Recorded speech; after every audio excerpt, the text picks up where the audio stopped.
It's Sunday the 16th of August. Welcome to your e-Spurs podcast. If you're a first-time listener, as always, welcome to the show.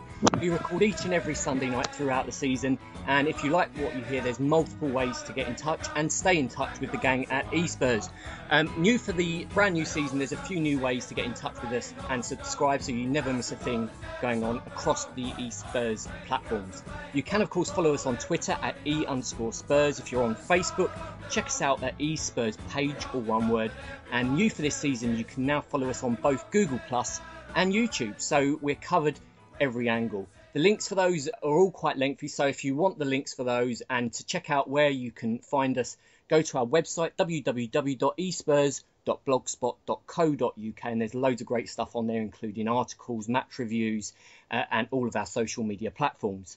And as of this season, you can now call eSpurs, leave us a message and have your say on anything from the show or just Spurs in general. If you fancy getting stuff off your chest, give us a call on the eSpurs fan phone, leave a message, and those messages will then feature on the next episode of the show. Lines are live 24 hours a day, so pick up the phone and give us a call. If you're in the UK, and I'll mention this a few times throughout the show, the number is 0749 714 8049. If you're outside the UK, just drop the first zero, add a 44, so it becomes 44 749 714 8049. Leave us a message with your name and where you're calling from as a reference, and let us know what you think of what's going on at White Hart Lane. Tonight on the show, we'll be looking back at Saturday's game of two halves against Stoke. Wasn't it just? We'll be previewing a tricky away trip to the Midlands next week, and I'll be asking the lads, does Levy help or hinder Spurs when it comes to the transfer market? We're going to try and fit that all into about 45 minutes for you, as always. As you will know, if you listen to the podcast throughout the season, the episodes that we've done so far, we try and get a member of the Spurs supporting public on every show this season. And tonight we're joined by a chap who not only has supported Spurs all his life, but also writes about football. Let's introduce him first up. John Ellis. How you doing, John? Good evening, chaps. Good evening. Should just mention to everybody you've gone to a bit of effort to get on with us tonight. So we really appreciate your efforts in joining us tonight, first up. Thank you. Just tell us a little bit, John, if you can. I mentioned there at the top of the show that you've supported Spurs all your life. Just tell us a little bit about that, how you came to supporting Spurs. Any memories that in particular stand out for you in your Spurs supporting history, shall we say? Okay, well, I'm from the Midlands, East Midlands. I grew up in Lincoln, and I supported Spurs now since 1965. So goes back as a 6-year-old boy, chewing gum cards, Jimmy Greaves, looking like James Bond of Sean Connery, according to my mother, and.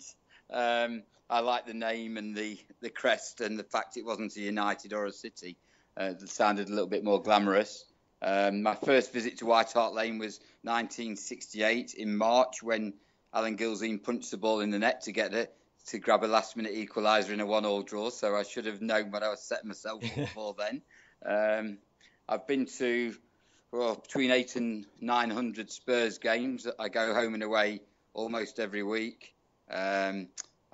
One of my most recent experiences was to go to Everton away on the Sunday, to Kuala Lumpur away on the Wednesday, and Sydney away on the Saturday. So that was quite memorable. Just a little bit different there. John, obviously you're from the Midlands, so I guess next weekend there'll be some divided loyalties there, will there? Absolutely not. Good to hear. John, you're also passionate about your writing and mentioned that earlier on. Now, for everybody who's listening out there, we should just mention you went over to Brazil for the recent World Cup, which I guess in itself would be an amazing experience for everybody. But you decided to put pen to paper and write a book about it. Just tell us a little bit about that if you can. Yeah, well, 1 week before the tournament started, I hadn't got any tickets and I decided at the last minute to go. And having read the Italian 90 book by Pete Davies called All Played Out, I thought, you know what, I'm going to have a stab at writing a book. But I did it a little bit differently. I did it on my iPhone, and I wrote 183,000 words on my iPhone, which captured everything in the moment it actually happened. So I was stood in a fan fest with 20,000 Argentinians with a beer in one hand, tapping away on my iPhone in the other. And I was out there for 5 weeks. I was at the Brazil-Germany game when it was 7-1. I saw the England debacle, our own Hugo Lloris a couple of times, and it was a fabulous experience. And as I've published a book called El Gringo's Once in a Lifetime, which is available on Amazon if that's typed in by John Ellis. And it's just been a fabulous experience. Incredible, John. As I say, once in a lifetime experience out there, and some of the things you covered.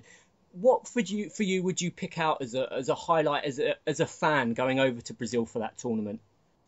I think it was really the camaraderie amongst all of the fans from all of the nations. Brazil is such a passionate footballing nation, but it's a country that takes you back a few years to how England used to be, where it isn't a computer says no society. People genuinely try to help you, and they really welcomed with both arms the fans from all the nations. And obviously, Rio being Rio, everybody seemed to centre themselves in Rio. So you've basically met fans from not just the competing nations, but from Scandinavia and all over the world, even New Zealand, that just centred there and had a great party. Absolutely brilliant. Listen, mate, it's a pleasure to have you on. I'm sure there's loads more great stories to come throughout the show, and hopefully get your views on a few of the current goings on at White Hart Lane throughout the show. But thanks for joining us, mate. Absolutely. Let's crack on with the show, lads, and we will, I promise, get into the nitty gritty, if you like, get into the recent game against Stoke on Saturday. First up, during the week, there was a transfer at the Lane. Lots of people calling for more attack-minded players, if you like. And we were joined by one of those during the week. Clint and G signed from Lyon. Let's go over to, let's go to AD first up on this one. What do you make of the signing? Positive. I think it's exactly what the team needs. I think it was evident from the weekend, and has been evident for a while, that we lack pace on the break. And I think he's young, exuberant, very, very quick, rapid guy. And I think he's going to be exactly what we need, to be honest, because we really do lack that transition pace from defending to attack. Everything gets slowed down too quickly. And I think that he is somebody that will just get the ball out of his feet and go. And I think that's positive. He's very direct, and he can also see a pass. So I think it'll be a good signing. Let's hope so. I'm just looking at his stats: 7 goals in 37 league appearances for Lyon, and 6 in 11 international appearances. So his international appearance goal scoring record, very impressive. Coatsy, having said that, he's not necessarily a striker, is he? So he might not have been bought just for his goal scoring prowess. No, I think if you follow French football, and just from reading up on him, really, I think AD sent out a YouTube clip of him. I'm sure it was AD. So that gave kind of a visible kind of steer on what he looked like on video in terms of his pace. But when you read up on him, and I've actually seen him a couple of times, he can play as a wide forward or straight down the middle. But AD is right, his pace is electric. He's got unbelievable pace, and while he's very young, he can improve on his goal scoring. I think he's definitely got the potential there. Certainly fits into the ethos that you would think the club are trying to bring in. John, over in Barbados, Soldado obviously went in the other direction. If you could, he split the camp completely, didn't he, Soldado, while he was at Spurs? There are those that feel sorry for him, though, those that think that he would have come good under the right circumstances. If you could sum up Soldado's time at White Hart Lane in a sentence, what would that be? It's very hard. I don't want to be hard on the guy, because I was one of the ones that was celebrating when he was signed. I remember telling my brother, we've got this jack in the box. This guy's really a clinical finisher, as good as we've had for a long time. And ended up with egg on my face because he looked like he couldn't hit a barn door. But I think he's a talented player, and I think he will score goals again. So to sum up what he's done, I don't know if I could really put it into words, because I don't want to be unfair to the guy. He's been a model professional. He never moaned. He tried hard. He blended in with the fan base. He gave his best. It just didn't happen, and it's really unfortunate. So I'd sum it up by saying wrong timing. He would have loved Lennon and Bale. So right player, wrong time. Yeah, absolutely. And Lennon's another one we'll probably come on to later on in the show. difficult circumstances for him still at Spurs. John, Soldado, everybody out there has already heard our views on Soldado a million times over. If you could just give us your thoughts on Soldado at Spurs and where you think it maybe all went wrong for him. I think it went wrong from the start, to be honest. We bought him as a lone striker, and I don't think he was suited to that role. In his early days, he was starved of a service under AVB's formation, and his confidence fell away, and it gradually just deteriorated further and further to the point where he just, he couldn't hit the proverbial barn door with a banjo in the end. And I think the fans stayed loyal to him. He had a personal disaster that he had to come to terms with, so I guess there were some family difficulties there to manage.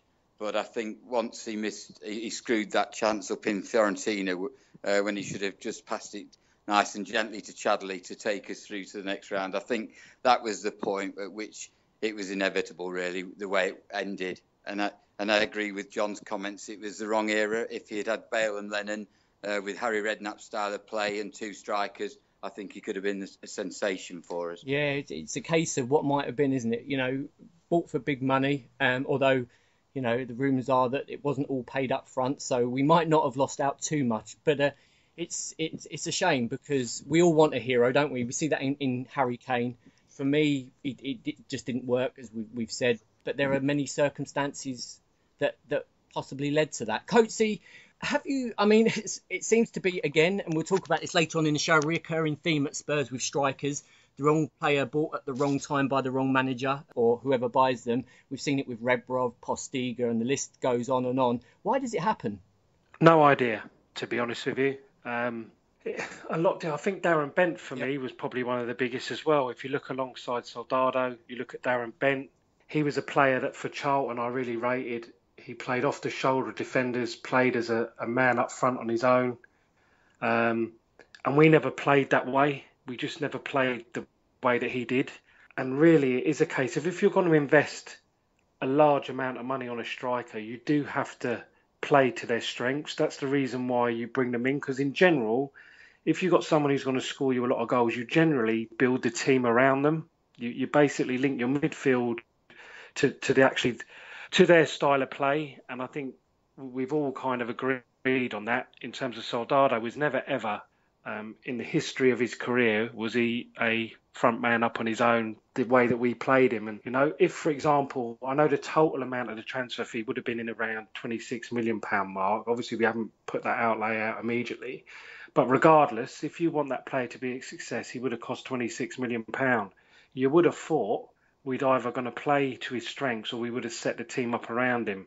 Sometimes you think, well, who actually wanted him at the club? Who wanted Darren Bent at the club?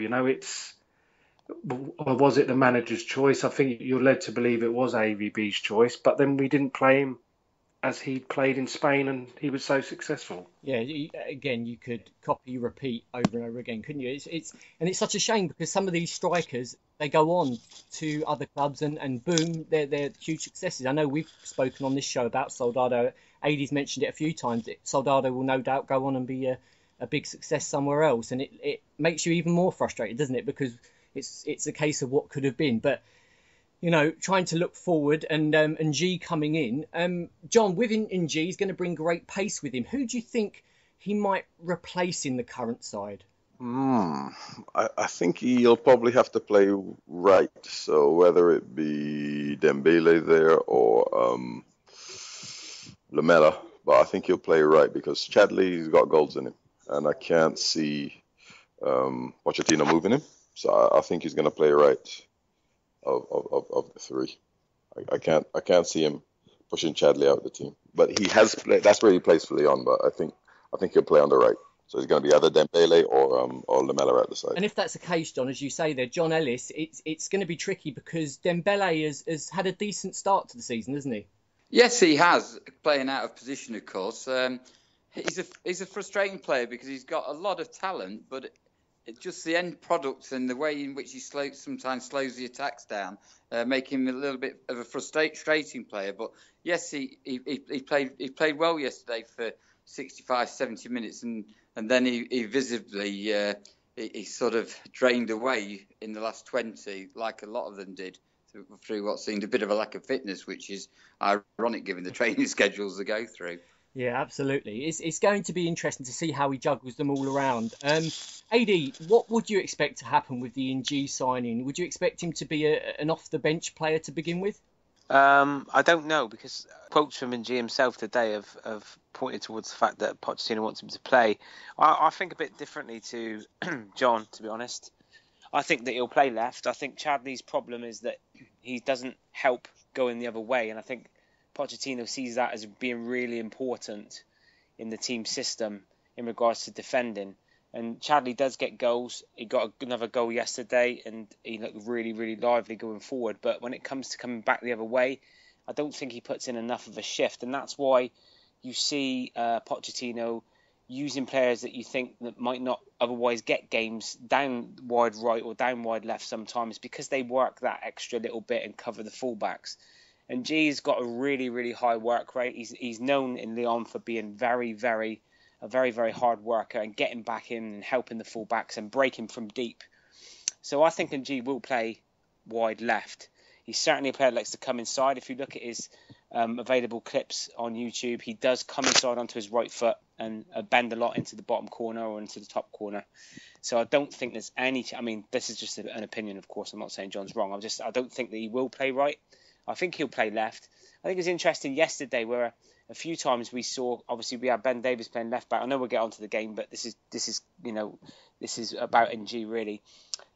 Ericsson picked up the ball centrally a couple of times, dropped a little bit deep, and he played a few balls wide left into space when there was nobody there. And I think that is because obviously Chadley likes to drift inside. I think you'll find that with Danny Rose there, he probably would have got on some of them balls. But more importantly, I think that Ng will definitely hang around in that area, maybe make the pitch a bit wider and stay wide and give us a real attacking threat down the left-hand side. Yeah, it's a nice option to have if that's the case. And the pace is certainly something I'd like to see. We've been calling for it for weeks and weeks on podcasts, haven't we? And something we're crying out for when you watch, other teams. And it's a major asset, pace. It won't win you games alone, but it's something that makes other teams think, isn't it? It frightens other teams.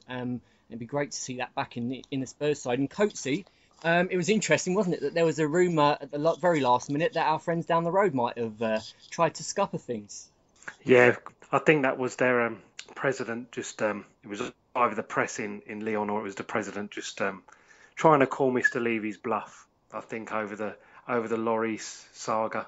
I think he said at the time that Levy took him to the brink of a nervous breakdown when he was dealing with him with Lloris. I think the president needs to know that you can never Levy. No, you certainly can't. You can't out Levy. And that's another topic for later on, but we'll come on to that later. Lads, we move on to yesterday's game, Saturday's game. And if, as I said at the top of the show, if ever the term a game of two halves was appropriate, then it's certainly this. First half, John played really well, had some nice touches, nice passes. And second half, it was as if a different team had left the tunnel. Well, they changed it up, and we didn't react at all. We never actually looked like we were going to get to grips with it at all, and I think the whistle came in time. I'm not sure what really went on in their heads, because at 2-0, I mean, we had the opportunity a couple of times to put the third in. The scary thing is we needed that third goal, and you shouldn't at home. Two, it's not many times you're going to get 3 goals in this level of football. So at 2-0, it should be 3 points, no matter who you're playing against. You should see it out. And no disrespect to Stoke at all, but Stoke, games like that, when you get 2-0, should be job done. You see it out, you do what you got to do. But once they changed their tactics, I don't know if players were flat. Some of them, looked like they were gassed. But we were all over the place. And the goals were coming, and there was nobody there was no Marshall, there was no general to grab hold of the players. There's no one going around knocking a few heads or something just to say, look, we could draw this, to see the game out. So that in itself was alarming. I didn't like that. But I could say it was a game of two halves, but at no point did we look like we were going to put them to bed. So I suppose a draw is a fair result. We never looked like we were going to kill them off. No, we didn't. And again, it's a recurring theme, isn't it, with Spurs? But I tell you what, John Ellis, let's try and think of a few positives from the game before we get into the nitty gritty. Eric Dyer has started in central midfield in a more defensive role, hasn't he? And so far, even in the game on Saturday, he's done really well in that position. Yes, he has. It surprised me when I saw that he was being picked to play there in the pre-season friendlies. I think we all probably took a sharp intake of breath. But he has accredited himself very well, and I think he gave a very accomplished performance yesterday in terms of going forwards as well as breaking up attacks at the back. So I think that, yes, it was a very, very big positive for us, although perhaps I'm still unsure whether it'll be a long-term solution for us. Yeah. Early thoughts were that maybe he's been put in there because of the short bodies, you know. Having said that, he might just have given food for thought because he's playing so well in that role. And it certainly seemed, Coatsy, it might have just been me, but it seemed as if Ryan Mason enjoyed playing alongside Dyer more than next to like a Bentaleb, for example. Yeah, it's like what I've been saying about Mason. He's not a shielder. He's not a defensive midfielder. And all his best work yesterday was done going forward. I think he had a bit more of an insurance policy with Eric Dyer being there. I think just if you're just talking about the midfield in general, I think we'd still need, as John said, a general in there, because the person who changed the game was Stephen Ireland, and Stephen Ireland, without being too disrespectful, isn't a great midfielder. We made him look like a great midfielder yesterday. What he needed someone to crunch him. He was getting too much time. He was fizzing the ball about with all the time in the world, and we didn't have anyone who basically took his legs away from him or put him under any pressure. And he was able to dictate the play when he come on. And as John said earlier, we just didn't change what we should have done. For me, we should have changed our tactics. We're 2-0 up. We should have stayed on the front foot.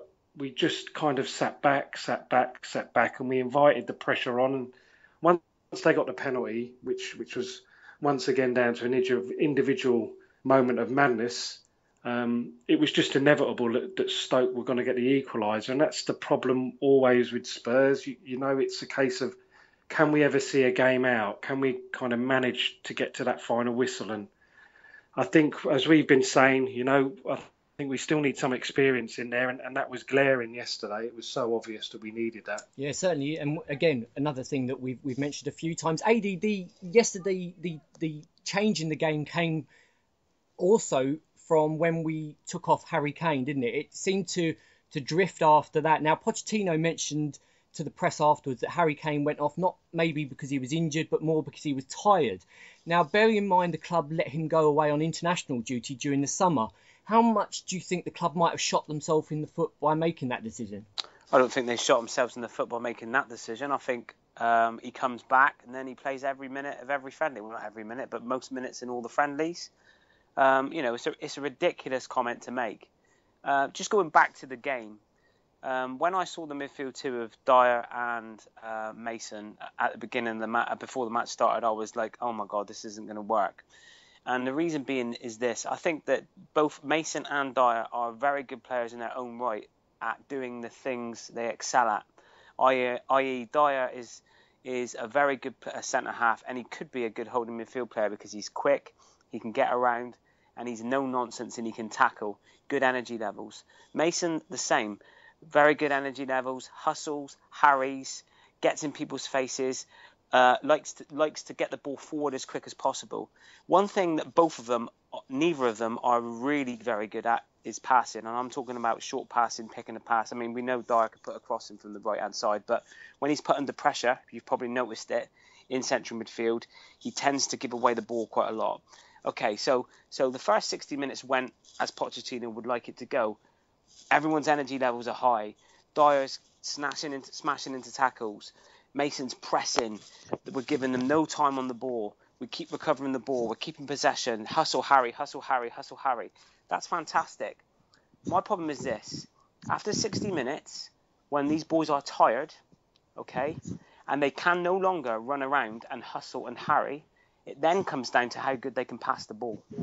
And and neither of them can pass the football.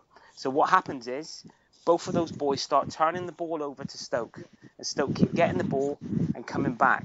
Now, to me, that's a glaring problem for us.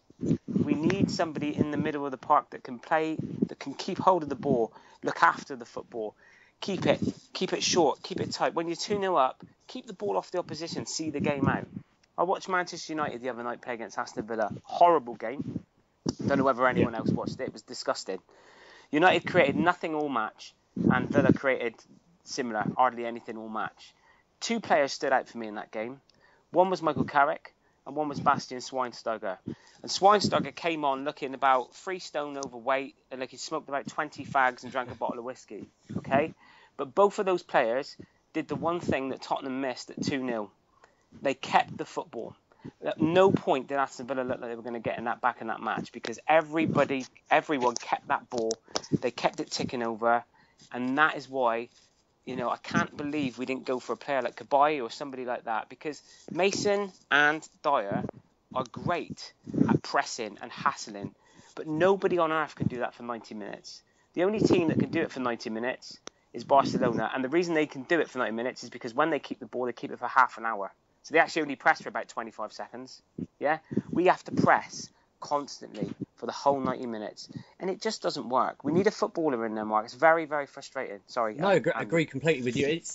John, do you think Pochettino is still naive in his substitutions? When you look at some of the changes that a more experienced manager would make, Pochettino very much let us drop back in the second half yesterday in terms of his substitutions, and it cost us, didn't it? Do you think he's still got a lot to learn in that area?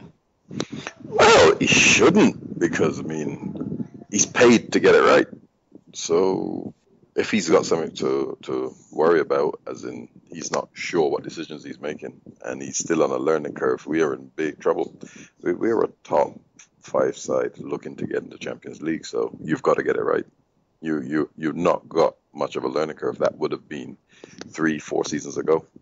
You've got to be clutch. You've got to be sharp under pressure. It's these situations that define how good you are, and that's going to be the difference between 5th, 6th, or 7th. Teams will figure out. And as Eddie was saying, there isn't much to us apart from the hustle. So those managers at that level are going to figure us out. What's going to happen then? Where's the plan B?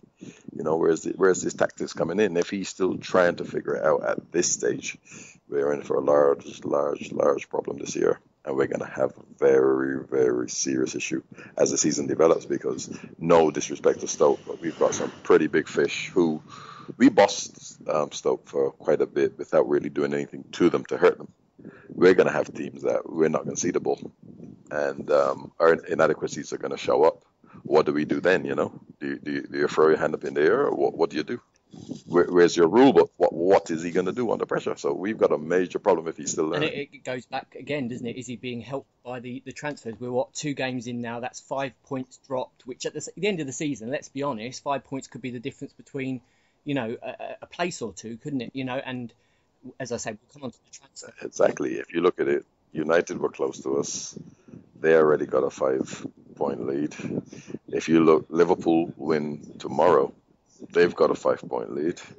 So all these teams have really gone a whole different direction to where we are, or shall I say where we were. So it's a long road ahead. Not like it's still early days. A lot can happen, but you don't want to be giving up, this kind of lead early in the season, because they're young players, so you need confidence within that squad.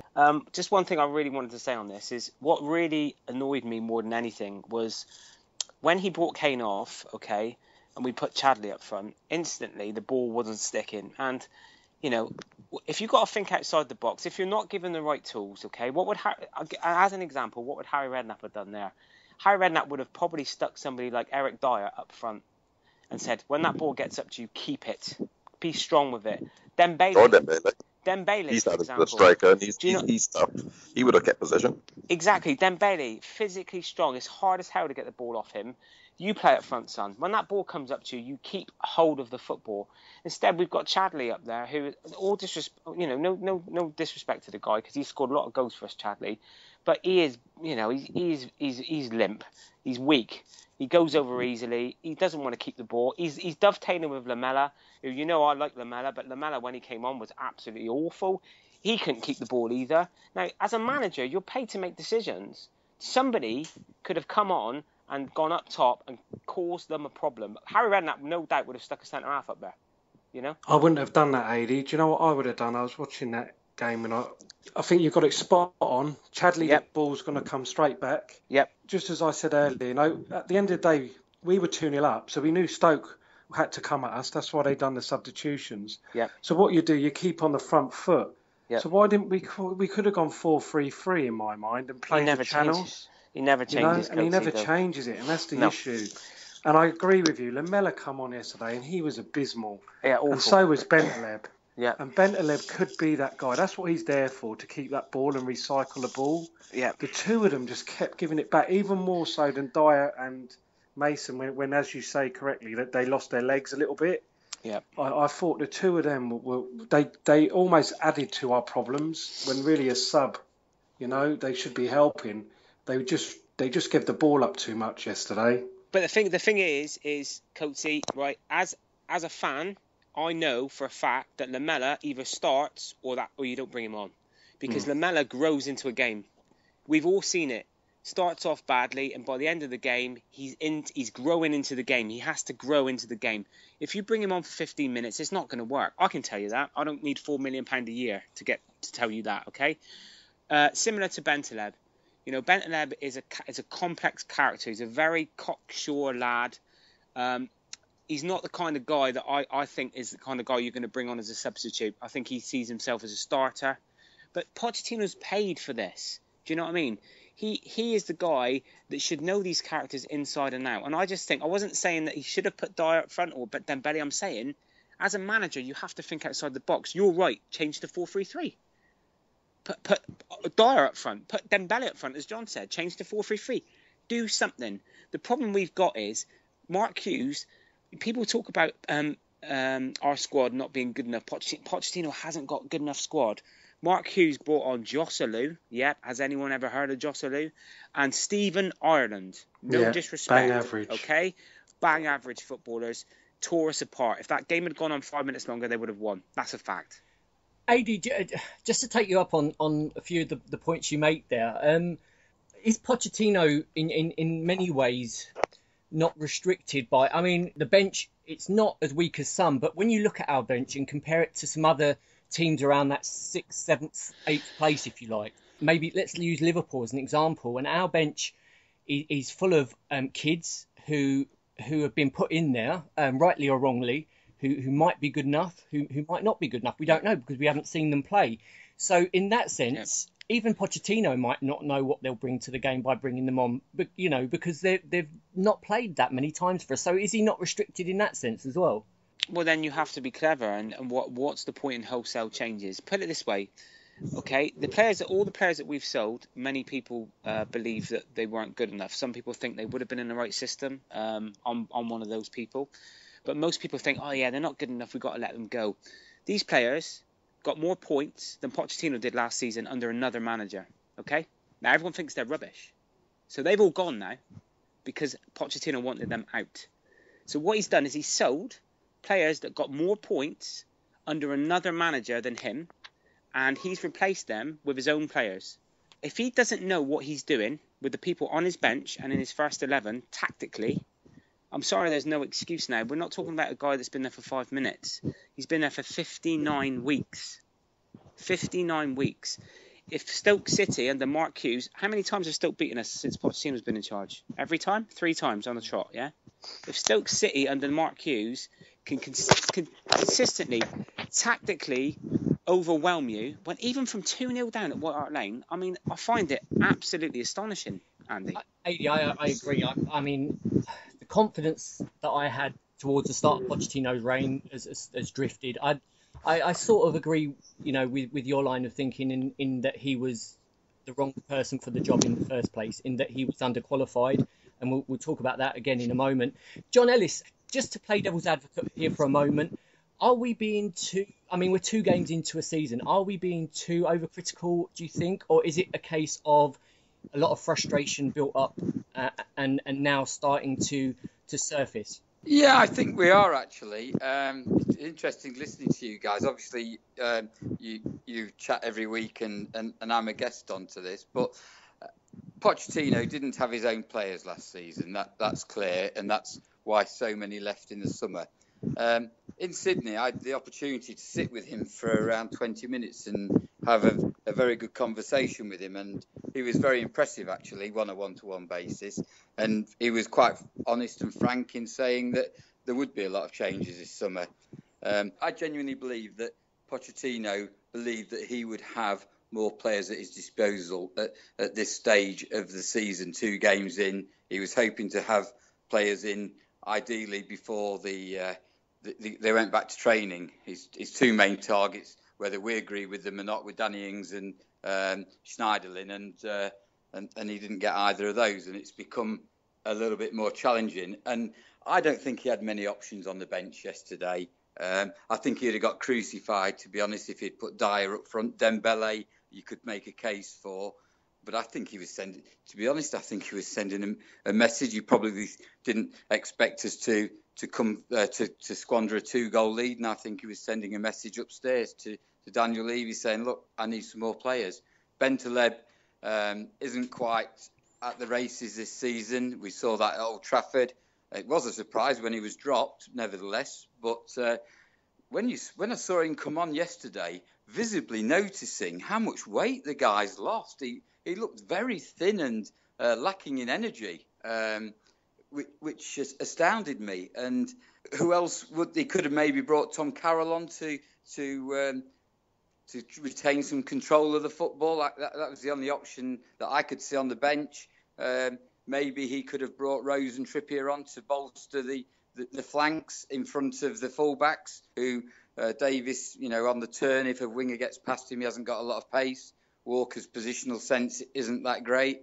So I feel that we need to give the guy time to work with his own players, and I don't think he knows his best 11. I don't think he's even signed his best 11 yet, and I'm hopeful that between now and the end of August, he doesn't run into the same issues that previous managers have run into, where we end up with a compromise because their first choices, even at this stage, the first choices, which are now probably the third choices, aren't gettable. Last year, I think we all believed we'd end up with Schneiderlin, and he ended up with Stambouli. He clearly didn't rate Stambouli, and he shipped him out. And if we're not careful, we'll be, on the same cycle again, and we'll be sacking another manager and bringing yet another manager in to start again. And I think we've got to give this guy a chance with his own players, and that's at least this season for me. I think if we change, he finished 5th last year with players that he didn't really relate to, and he got us to a cup final, which wasn't a bad effort in a first season. I hear the comment about the players from the previous season, but Sherwood did get the best out of Adebayor, and that's what saved us really in the second half of that season, and obviously the emergence of one or two of the youngsters that Sherwood brought in. So for me, I think the jury is still out, but I think he deserves at least a season with his own players. And that's pretty much how I feel about him, Andy. I think I've said that before.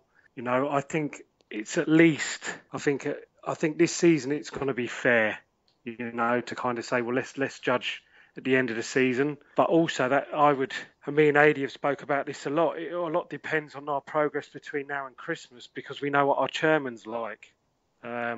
He's trigger happy, isn't he?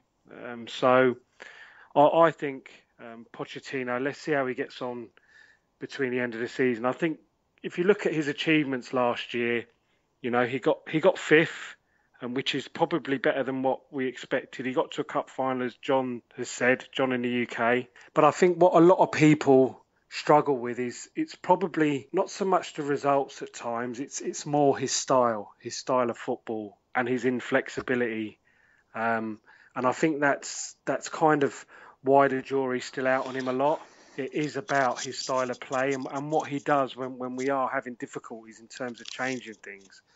And we've said it here before that, that if he could be open to trying to be a little bit more flexible, not going in with the same system, game in, game out, I think he would probably get a little bit more support from people who are sitting on the fence or are people who think that he will go by Christmas. Yeah, obviously, Coach, I don't want to turn this into a let's kick Pochettino show, because arguably got to feel sorry for the guy. He's been put in there when he wasn't the most qualified guy for the job. Just to give you an example, on the 16th of July last year, Frank de Boer came out and said, Spurs wanted me. I would have said yes. If they'd offered me the job, they went for Pochettino instead. And that's a guy speaking there who's won 4 Eredivisie titles. We're not talking about the best league in the world, I know, but he's got 4 titles under his belt. He's worked at the Ajax Academy, who brought through young players, which we're told is what Levy wants, a manager bringing through young players. So he's got those 2 things on his CV, and yet we go for a manager who's had 2 average seasons at Espanyol and then been sacked, and then had a good season at Southampton, a sort of middle table club. AD, how would you reason him getting the job under those circumstances? First thing is this, it's nothing personal against Pochettino. No. I agree with you. I agree with you, absolutely. It's not his fault that he was given the job, and any man in his position would have taken this job. What I find difficult, and I want to ask John in the UK a question at the end of this, actually, but what I find really difficult is this, it doesn't, as a Spurs fan, following them year after year after year, seeing the squad that we have, seeing the players that we have, we've talked about this on the show before. We've put Sherwin in charge, who's had no credentials, no qualifications, and he's managed to get us 6th, with more points than Pochettino managed to get us 5th. Doesn't matter. I'm not disregarding Pochettino's 5th. I'm just saying, in essence, it's the same type of finish. I feel the way Spurs have invested, the players that we have, you could have a monkey in charge and we get between 5th and 7th. And I'm putting this out in real childish terms, but I'm trying to make my point, okay? To me, it doesn't matter who is in charge of Tottenham. Whoever it is will at least, and however bad they are, get us between 5 and 7. What we're looking for is somebody that we believe can take us on to the next level, can maybe garner that extra 10% out of the players that we have to make us push towards the Champions League, etc., etc. What is this fascination with keeping a guy just because we'll look bad if we sack him? I don't understand, and I'm not saying let's sack him. I'm saying I don't understand the fascination of keeping a man that is going to get us exactly what we've got before. That's my point. And can I just say to John, because I was really interested in what John had to say there, and obviously he's got a lot of experience in following Tottenham from the 60s and onwards. John, you're watching this football, okay? And I know you've sat down with the guy and you've spoken to him. As a Tottenham fan for many, many years, understanding Tottenham, understanding the way Tottenham fans want to see Tottenham play, are you really honestly telling me that you think the way we are playing under Pochettino is along the lines of a Spurs team, and that you enjoy it and you like watching us play at the moment? In truth, no. Straightforward answer. Exactly. I think it's pedestrian. We lack pace, but I do think he's trying to address that by bringing some pace into the team. As I say, if I look back down the years, I can look at a great team in the early 80s and the late 80s, the beginning of the 90s. We had a very good, entertaining side, and we did under Harry Redknapp. But if I look, and this is where it gets challenging, because if we look at what Levy's achieved, and I hear what you say about finishing 5th, 6th, whatever, but if you look at the years under Levy on a graph compared to the years before Levy in the 90s, and indeed the 80s and the 70s, the graph shows an upward curve. And and he's an intelligent guy, commercially has great acumen. I'm not sure he has the same capabilities in terms of judgment of the people that he appoints. I probably wouldn't have gone for Pochettino either, going back to last summer, but he did. I probably wouldn't have gone for AVB either, if the truth be told. We've seen sterile pedestrian football since Harry left, and I think and hope that might change if we bring some pace into the team. But the inverted wingers tends to slow things down. But as I say, he's trying to mould a team with his own players. I think he likes Mason because although he's lacking in a lot of areas, he does transition the ball quickly from box to box, and that can be helpful. And if we get the pacing coming from Danny Rose, who I'm starting to worry about Danny Rose a little bit as to why he wasn't picked yesterday. And there has been some transfer rumours, but because towards the end of last season, I was eating my own words on Danny Rose. I would have let him go a season ago, and he was turning out to be one of our most consistent, influential players in the latter part of last season. And I think he deserves to be back in the team. I know Davis laid a goal on, but so I suppose in summary, I agree the football isn't what we want to see. We are used to a much more attacking, passing and moving style of game,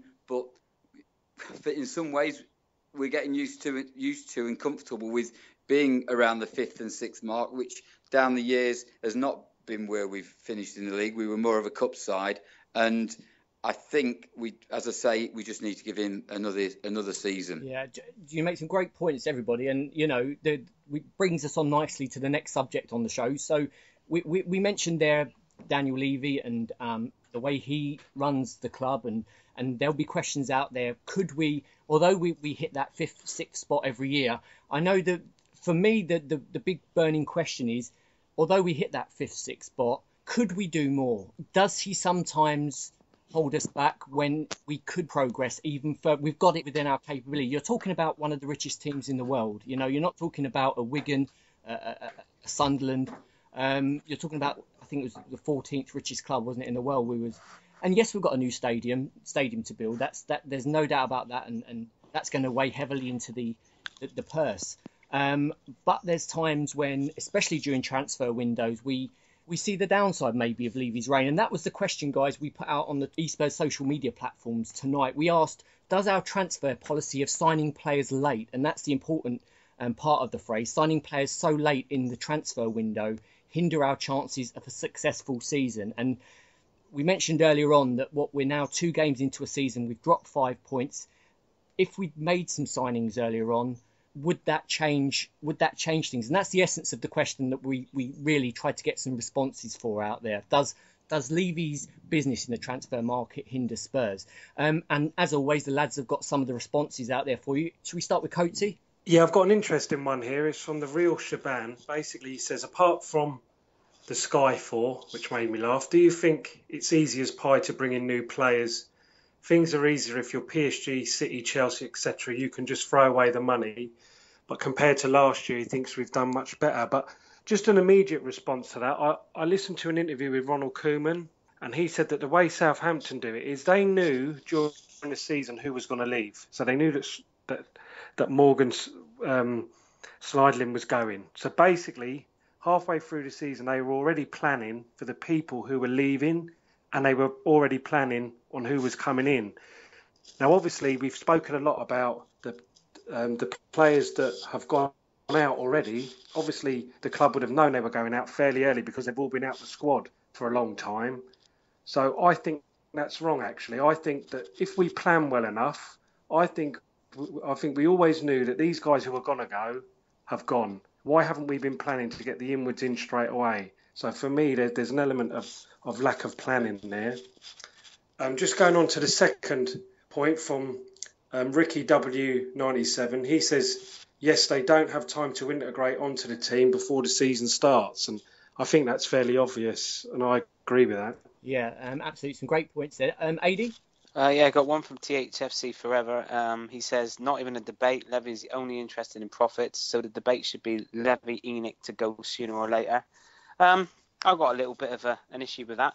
I don't think, as much as Levy's failings are in a lot of things, I don't think Tottenham are interested in profit, and nor is he. I don't think we've ever turned over a massive profit. And when we have, it's always been put back into the football team. I think he's more interested in balance than profit. I think profit's harsh on Daniel Levy. Gary Norman says, yes, especially if we buy someone on last day they get injured long term, we haven't improved, or end up like we did when we sold Berbatov. I agree. Brinkmanship is one thing that I think he likes to do. I think he thinks it will get a better deal if you offer somebody money in the last week than you would do at the beginning of the window, which is probably true. But one thing I do have with this is at the beginning of the transfer window, Pochettino's got a list of targets. You cannot tell me that they're all still available at the end of the transfer window in the last week. No. I just don't think that that's the case. Therefore, what John said, John in the UK, it means we're going for second and third choices, in my opinion. Yeah, it certainly looks that way. And my concern is that when you leave it so late, you're hampering the manager. Pochettino said he wanted the signings done early, towards the end of last season, and it hasn't happened, has it? Really, he's got a few in, but we're still looking around. John Coppin? Yes, I've got a reply here from Matt Ford. That's Matt Ford 87. He's saying Levy hinders our chances of a successful season. And he says transfer dealings in and out are too drawn out, and it's a joke. And then I've also got a reply here from Harry. That's Harry Reese, TFC. And he says yes. Players that we bought couldn't get much time to fit in, and yet we're hoping too much for the player. I suppose he means that we're expecting a lot from a player who hasn't had time to fit into the system. It's a fair point, isn't it? And for anybody out there who thinks we've selected these, we honestly haven't. These are every comment that we got, so we're reading out every single comment. There's no selection going on. Justin Martin on our website, e-Spurs.blogspot.co.uk says Daniel Levy's diabolic tactics have almost certainly cost us 5 points already this season. We have almost lost the points we were short last season to get into the Champions League, which is a point we made earlier on. Starting the season without at least one decent backup striker, ? Daniel Levy has sacrificed our first set of games for money. We'll discuss. And Crown Jewels, good name, says hinders the team with late signings and cheap replacements, but helps the club in the way of finances. Just one wish he would take a gamble and reverse his philosophies. Great point, and all great points tonight. And as I say, we've not been selective at all with the comments. They're all out there, and you can check them all on our social media. John Ellis, it's as you say, first time on the show, so you're sort of listening to some of these comments for the first time. For you, in terms of the running of the club, Daniel Levy, do you think he holds us back, or do you think he's an advantage to Spurs having him there? Well, I think the league table, in terms of the average performance since he's been there compared to what it was in the decades before, other than the real heyday of the early 60s, would suggest that he is a success. He has been a success. If you judge it in terms of trophies, one League Cup in 17 years or so years, it would suggest it isn't. But the world has changed. If we hadn't have seen the oil monies coming in to Chelsea and Man City, could be argued we would be embedded in the top four nearly every season now. It's very difficult to challenge with the top four with a stadium of 36,000 against the oil monies of Chelsea and City, and obviously the much greater pulling power of Manchester United and Arsenal having a 60,000 stadium and being in the Champions League. So financially, I think we punch at around our weight or marginally above against Liverpool. Look at the transfer policy. Bromwich Albion wants somewhere in the region of 25 million for Berahino. They're hoping that City and United might come in and offer a lot more, so they're holding off. Now, should we go and pay 25 million for Berahino? In my opinion, no. I don't think we should. I don't think we've got that sort of money. But if you look around the rest of the Premier League, Manchester United currently don't know who their goalkeeper's going to be for the season. Chelsea have got their own troubles in the back four. They want Stones, and that's going to probably be a transaction that takes place in the last couple of the weeks of the window. I hear that United are looking for a striker. They're trying to get Pedro from Barcelona. That hasn't happened. City need a striker.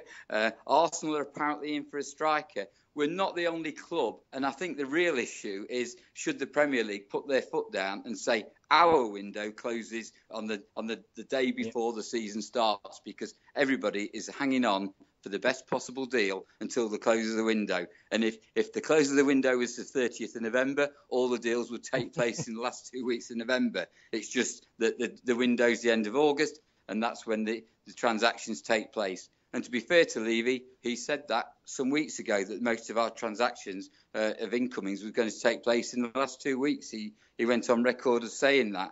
So I think our expectations are a little bit too high. We have brought some good players in and solidified the defence, but we know we're desperate for a defensive midfielder and another striker, if not, and possibly another wing forward.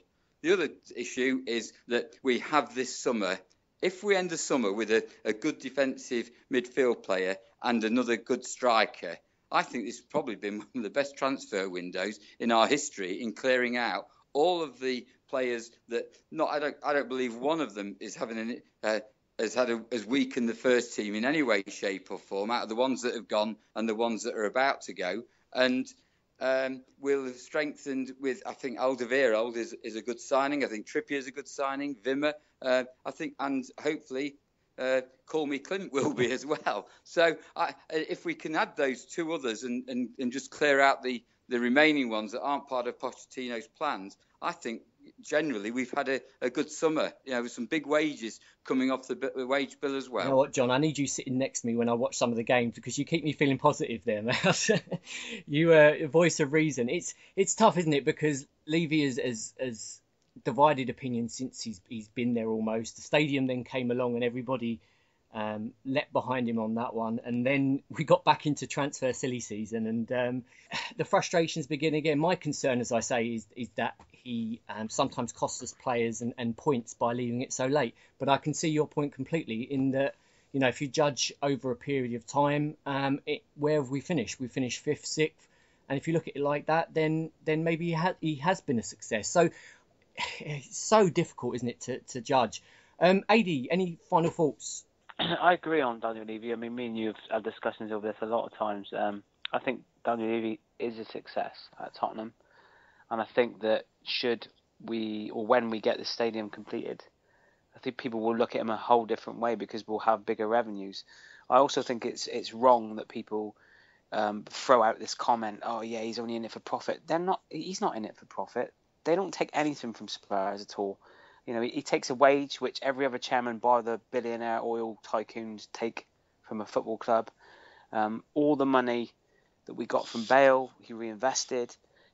What Daniel Levy is guilty of is being too cautious. If Tottenham went out and just paid over the odds for a player, it wouldn't hurt us. We're a big football club. We have massive revenues, huge turnovers. I think it's actually the 11th biggest turnover in world football now. So he could go and push the boat out a little bit without hurting us. And I think that's the frustration of the fans. But I'm torn on Levy. I think he's done a fantastic job. I think he's a great custodian. I trust him with the football club. And he absolutely does not fleece this football club. He takes no money out of it, bar his wage. That's it. And I think everything goes back into the football club. From that point of view, fantastic. Could he push the boat a little bit more? Absolutely. I think he could. Can I just intervene there to say I agree he doesn't take money out, but I hear he's giving himself a £500,000 pay increase. Which is... Oh yeah, absolutely. He's got an increase, absolutely, because he's hit all kinds of thresholds on sponsorship. He's got to pay the mortgage, John. Yeah. Yeah, he's. But you know what I'm saying, John. In regards of actually fleecing the football club, that doesn't happen. What about his choice in managers? Is that holding us back? Is that costing us? Oh, absolutely. And I've said it a million times before, and I'll say it again. I have nothing personal against Mauricio Pochettino. I've been a Tottenham supporter for 30 years, okay? And I can see pretty quickly when things are not going to work out in regards of style. And I've said from the very beginning, as people will know on this show, this Pochettino appointment is not going to work. For me, it's Ramos Mark II. John hit the nail on the head about Bentaleb looking thin. Don't they all look thin? Oh my God, did you see Harry Kane in his photo shoot? He's absolutely gaunt. They're overworked, in my opinion, and they get tired after about 60 minutes in every game. It's the same kind of thing as Ramos. I think they're overworked, and I just don't see that this is going to work. And it's nothing against Mauricio Pochettino, because my God, isn't he the kind of guy? John was saying he sat down and spoke to him. I'd love to have him sat in my front room and talk to him about football for hours. I'd have to have a translator, of course, but But joking aside, I'd love to speak to him about football because he's a genuinely good man. He's a good, honourable guy. He's not Tim Sherwood. He's not going to sit in front of a camera and make the club look stupid or say something that you're going to think, oh my God, this is going to go viral. It's got Tottenham Hotspur Football Club written all over it. He is a great custodian in regards of someone as a face of Spurs. But the simple fact is this, okay? The guy needs to be judged on the way we play and his ability to make us win matches when matches are there to be won. And I think he's failing in that. I really do, because I think anybody, as Tim Sherwood's proved, could get us where we are and with a little bit more flair. And I think we're all about flair, aren't we? I mean, we're Tottenham Hotspur. Yeah, I'll just respond to that, AD, as well. In terms of, you talk about Sherwood in the season, but remember AVB got 30 of those points. So that has to be kind of taken into consideration, I think. Because I think if Sherwood had the full season, he wouldn't have done as well, obviously. But I just think in terms of looking at it from a Levy point of view and not a fan's point of view, if you look at what he's probably put, and they used the word project, didn't they, a lot? If you look at last season in terms of, he got us 5th, he was 6 points off of 4th, got us to a cup final. I would have thought he'd probably hit the kind of objectives that Levy had put onto him. I just think with disappointment, it just feels, from my own point of view, as you say, you get managers in, we change them, it happens really quickly. A lot of managers have to have instant success, and that's Spurs, that comes with the club, and that's the pressure that you have. This just has a little bit of a different feel about this one in terms of, what his objectives are, especially with the new stadium coming up. Maybe we're not going to spend as much money as we did previously. I don't really know if we are going back to that basics of, listen, just keep us in the top 6, and they'd be happy with that. It would be nice to know. Obviously, a club can't really come out and say that. But I'm not sure if there's the top 4 pressure that has been on previous managers with him. But in saying that, I think in terms of, he does need to churn out results, but I'm just not sure if there's a real immense pressure that he has to be Champions League. And that's why it just feels a little bit different to me. But we're not expecting the Champions League, Coatsy, are we? None of us on this panel expect us to be in the Champions League. Yeah, but that's some of us on the panel. But Andy, there's quite a lot of people in White Hart Lane every week, and John will probably tell you that when you're talking to them, they still see top 4 as something that's achievable. Yeah, I think expectations are like that. Yeah, I think that's naive at the end of the day. The bare minimum for me as a Tottenham Hotspur fan is to see Spurs lose playing good football. Do you know what I mean, guys? I mean, at the end of the day, obviously, that's a joke seeing them lose, but yeah. I want to see Tottenham play good football, and I don't expect Tottenham to be in the top 4. I don't expect Tottenham to be in the top 4. I expect Tottenham to finish as well as they can in our constraints, which is for me 5 or 6, and maybe win an FA Cup. That'd be nice. An FA Cup. Oh my God, I'd love to win an FA Cup. What's one of those, AD? For an FA. Oh yeah, exactly. Do you know what I mean? But just going on back to what John said, is probably right. Then AD, it's an opportunity of, can he get his own players in, and then let's see this season if he does change the way he does play. I'm not convinced he will, but give him the opportunity to get some people in and see if he does. I think we just have to see, don't we? We just have to see. I think we do. Southampton, under his leadership, were regarded as quite an entertaining team to watch, weren't they? Perversely, but last season it was at times like watching paint dry.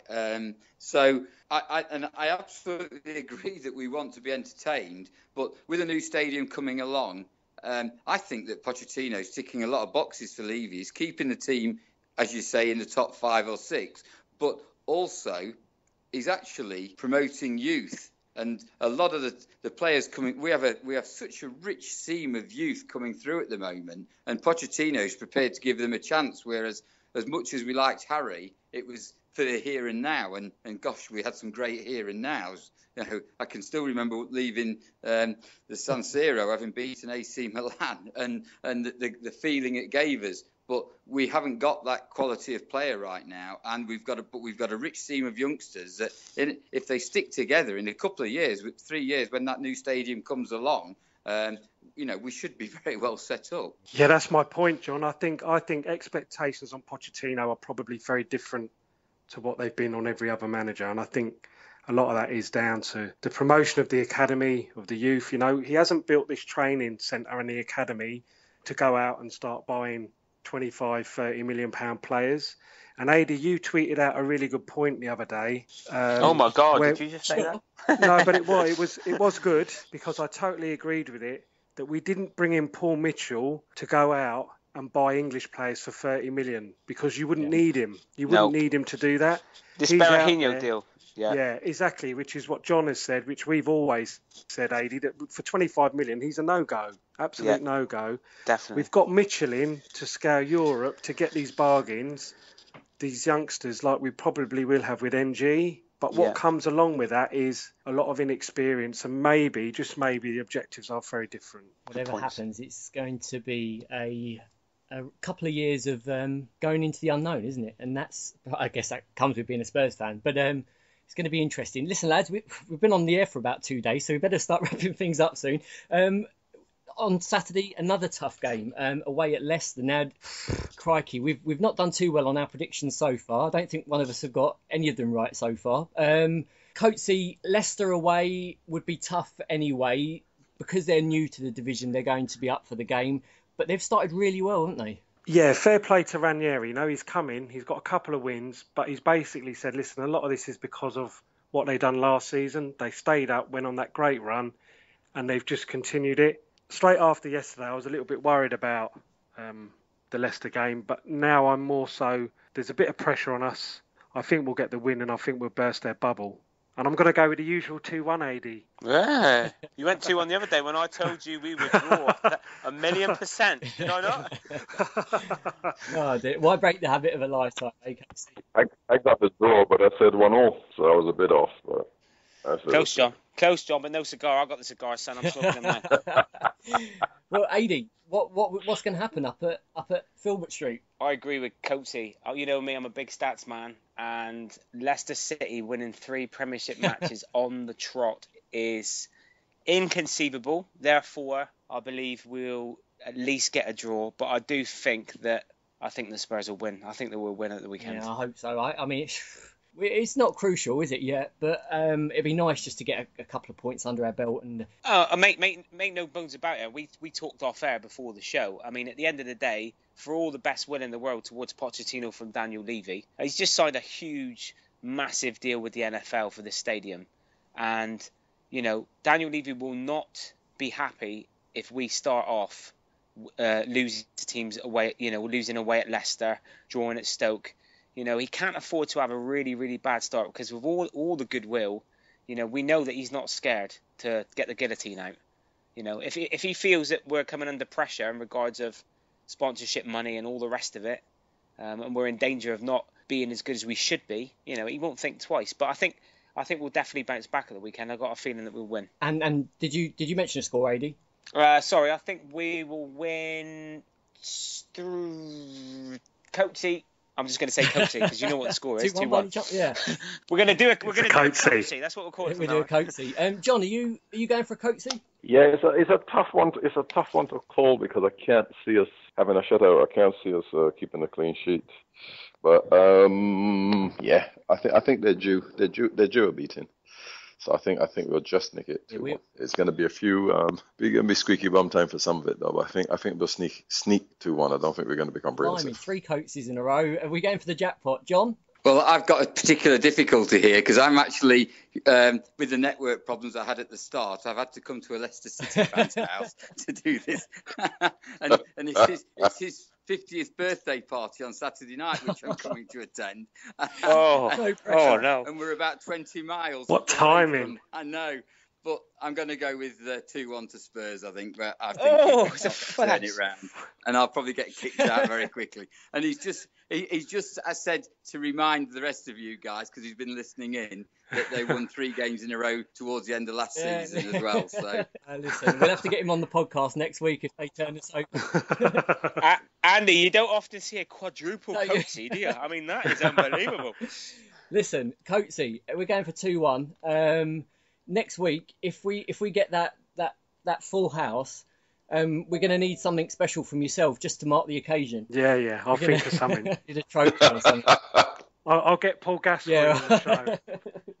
I'll hold you to that, mate. Listen, lads, great show tonight. John in the UK, just tell us a little bit about the books, how we can get in. If people out there are listening, how can they get in touch with yourself if they want to check out those books that you mentioned? I'm sure there will be lots of people out there who'd like to have a read of those. How can they do that? Okay, thank you for that. They can email me direct, which is John Ellis EB, which is JOHNELLIS, E for East, B for Bridge, at AOL.com. That's all one word, John Ellis EB. They can find me on Facebook, John Ellis Knots. If they go to on Facebook for El Gringo's Once in a Lifetime, or on Amazon indeed, El Gringo's Once in a Lifetime, or if they Google it, they'll find it through Google as well, El Gringo's Once in a Lifetime. Absolutely brilliant. And it's been an absolute pleasure speaking to you tonight, John. Just promise us you'll come back on the show in the future and tell us a little bit more about your Spurs supporting history, because it's absolutely fascinating to listen to. Thank you very much. Yes, I'd be absolutely delighted to have. First time I've ever done a podcast, and I've thoroughly enjoyed it, and I'm very grateful for the opportunity to have a chat with you guys. Brilliant, John. Thank you. Pleasure. We are out of time for tonight, but do remember to stay in touch with e-Spurs across our social network throughout the week at @e_Spurs. We'll also see what we can do. We'll also see if we can tweet and Facebook those links that John's just mentioned there, so that they're all on our website, our Facebook and our Twitter. But you can get in touch with us at @e_Spurs on the Twitter, e-Spurs page on the Facebook. And as I mentioned, there are lots more ways to stay in touch with e-Spurs across the week. We're out of time for tonight. All that leaves me to say thanks to the lads, to John Coppin, to AD and to Coatsy. Cheers, lads. Mate. All right, Andy. Cheers, Other than that, everyone. guys, have a great week. Let's hope for 3 points up at Leicester on Saturday. We'll be back after the game. And come on, you Spurs. No one can stop them.